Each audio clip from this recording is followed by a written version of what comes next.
गाँव हनु जहाँ पैसा दारू पे वोट बेचाला मारा चोट परे छू के चल गई और कुछ क्या छुआ को मन रहा है हम सोच साला मजा आएगा आइए देखते हैं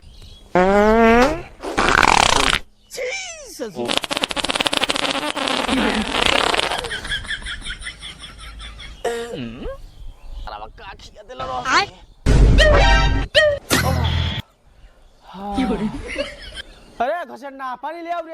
अच्छा ए सारा सूखा गइल पानी ले आओ झट दे।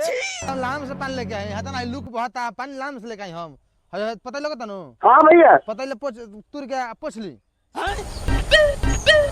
तेहू ठीके कहत है। अबे साले अरे रुक जा हम लोग को बहुत सुना हुई नहीं ना ना अरे कौन है रे मारा चोट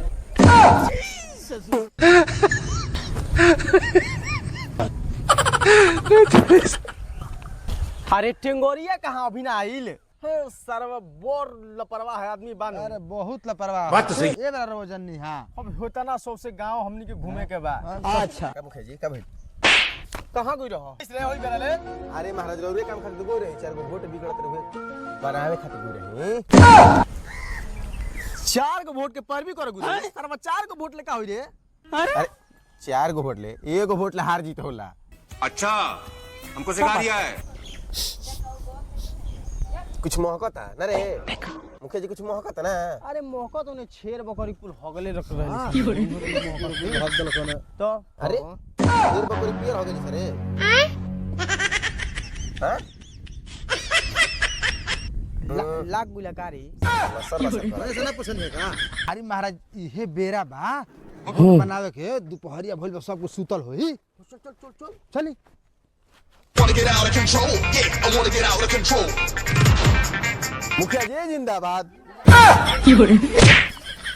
सारा हथियारवा के बेरा भइल बा नारा लगा होता रहते चुपचाप रहो चुपचाप सब जा पूरा इतना ना बुझाला।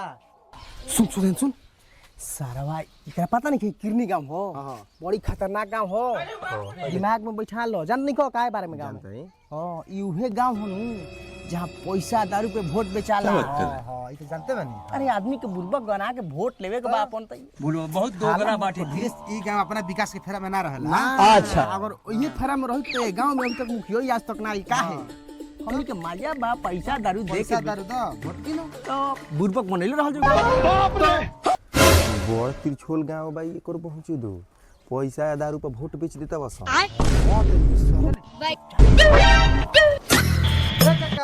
अरे आई महाराज मुखिया जी बनी। अच्छा प्रणाम प्रणाम मुखिया जी प्रणाम प्रणाम मार के तो पहले वीडियो मुखिया में करे खड़ा हो गए। अब हम सोचत नहीं कि रुआ सबके सेवा में हम अपन जो समय बाचल बा समर्पित कर दी गांव के विकास में। अरे वीडियो बना के यहाँ के तो बहुत पैसा कमा। अच्छा तने अपन पंचायत के सेवा करे के एकदम बुझाता नो।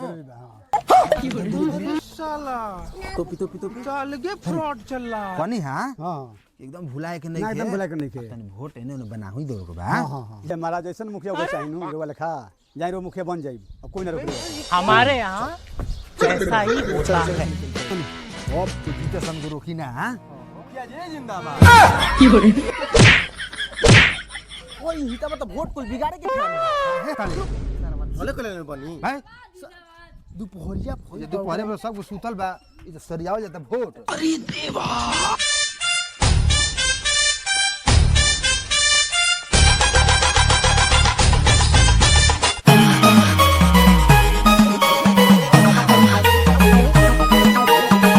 चल चल मुखिया जी अरे मुखिया में खड़ा होते हैं तनी आशीर्वाद दे दो।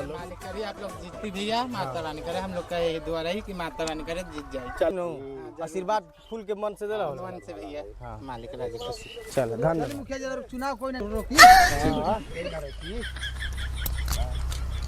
परे छू के चल गई और कुछ क्या छुआ को मन रहा है हम सोचत नहीं कि तनी कुछ छुआ अबे लोग जी पियर का लास्ट हम के पंचायत के घर बचल बा। अच्छा ये हां हां ये घर बचल चिंगारी भाई के ठीक बा चिंगारी भाई के बाचल बात तनी बढ़िया ले चिंगारी भाई पे ध्यान दिहलो बता दो कि जे गांव में सगरे फैला दो कोई। हां हां कलुआ मुखिया से खड़ा बा हां ओकरा के जितावे के बा ठीक बा। चल चल चल चलो भाई चिंगारी भाई पढ़ा मुखिया जी। अच्छा सुननी है कि पूरा 100 से गाँव में फ्रूट ही बाटत चला था। हाँ भैया महाराज रो सही सुन ले बनी फ्रूटी बटाता अच्छा बटा तो दल न लो देरी का कोई बड़ा 100 से गाँव में बांट दिल लो हमें जे देरी का रख ले बड़ा वोटवो न देवा। ए महाराज भाई के फ्रूटी के फेरा में बानी चली रोवा के घरे में हम ढलैया करवा देता नहीं के। अरे महाराज हमारे को ढलैया करवा दे। अरे महाराज मुखिया जी के कहे के मतलब बा कि घर के कुल ढलैया करवा दे नल जल पानी की व्यवस्था कुल करवा दे लैट्रिन फैट्रिन कुल ही चल झूठा। देखी मुखिया जी हमारा गांव के तो स्थिति रोरा जानते बनी वोट दारू पर पैसा पर सब आप दे देता ताकि हम ओमे के नहीं अच्छा हम अपने खाई ना अपने पीही ना। सर खत्म हो गई कहानी है मुखिया जी। सौसे गांव में तो रोरा बांटते बनी एगो हमरो के फ्रूटिया दे देती नु तो हमरो घर में 5 गो वोट बा। क्या बात कर रहे हैं? बाकी रउआ तो कहता नहीं गाँव में क्या दिनिए ना है जेने गांव बहेला ओने हमहू बही ना गांव डूबी तो हमहू डूबम। एकर मतलब गाँव वोट ना दिए तू वोट ना देबो ना ना ना ऐसा बात नहीं। वोट दी काहे ना दिनू दी एकदम पक्का दी इतना बटले बनी मन झाड़ के दिए ना झाड़ के दी। क्या मुस्कुराहट इनकी महाराज इतना बढ़िया आदमी खत्म हो गेल ना आखिर के फेंकी अच्छा चलो ठीक बा ठीक है वोट एकदम देव गोलकावार के। हाँ हाँ एकदम और चुनाव काल है बा हाँ टेंशन मत आप लीजिए। बुथावा पे से करा है जब जाए हमनी को रहब जाए जाए हम 6 बजे आ जाए। हाँ ठीक है। एकदम चल एकदम ठीक बा, पहले एकदम लाइन प्रणाम, लगवा के प्रणाम। वोट दे कान है बे बहन से तो खाली प्रचार करे हम पूछत नहीं कौन लगा पियबे कि ना पियबे।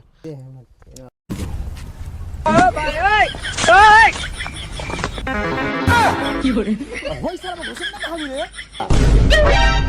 एकर भाई जो बिहार त इज्जत बाते ना दियो तो ई सारा फ्रूटी हम घुटो के लेनी आ बात एकर खाली मुखिया के फेर में रहता है सही को फ्रूट काट लो हमनी के बारे में सोचते नहीं के ऐसे हम पी के घोला होने ये फंस गया सीएम। ना केने बारे भाई